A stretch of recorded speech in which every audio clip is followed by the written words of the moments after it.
ลุงดมเล่าเรื่องผีห้องบันทึกเสียงรถทัวร์เรคคอร์ดครับบักเสียงตายจริงบ่เมียมันเป็นงูติแล้วคำแก้วมันเป็นผู้ใดครับในช่วงเวลาที่กระแสบักเสียงถูกวิพากษ์วิจารณ์เว้ากันปากต่อปากหลายคนเริ่มขุดคุยเรื่องเก่าๆของบักเสียง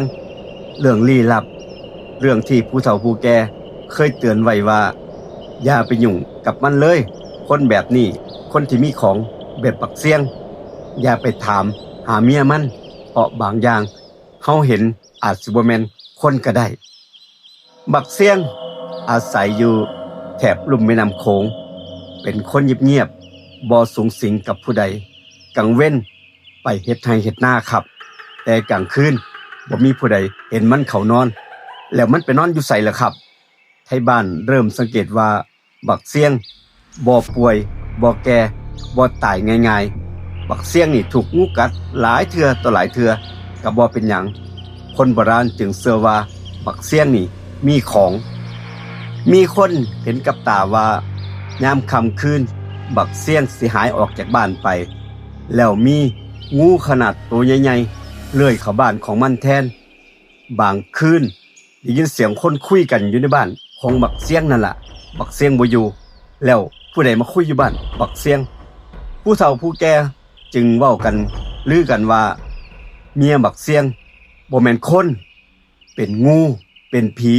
เป็นคนที่บักเสียงเลี้ยงเอาไว้หรือว่าเป็นอีหยังครับแล้วคำแก้วเป็นผู้ใดชื่อว่าคำแก้วนี่ปรากฏในคำบอกเล่าของหลายสำนักหลายคนบางคนก็ว่าเป็นหญิงงามผิดมนุษย์มนาบางคนก็ว่าเป็นงูใหญ่แปลงกายและบางสายเชื่อว่าเป็นที่พญานาคขึ้นมาหาบักเสียงเป็นเมียฝ่ายเมียบักเสียงนั่นเองที่มาผูกดวงจิตดวงใจกับบักเสียงคำเล่าลือนี่น่าขนลุกเลยทีเดียวครับคำแก้วเป็นงู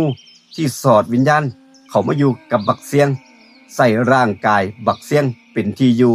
ถ้ามือใดงูถอดออกมือนั่นบักเสียงต้องตายแน่นอนตายจริงบ่มีผู้ใดฮู้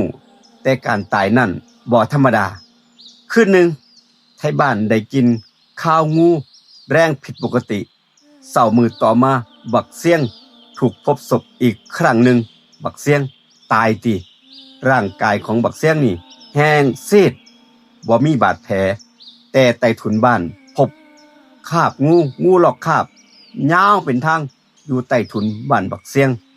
หมอผีที่ถูกเชิญมาให้มาเบิงให้มาพิสูจน์เว้าเพียงประโยคเดียวว่า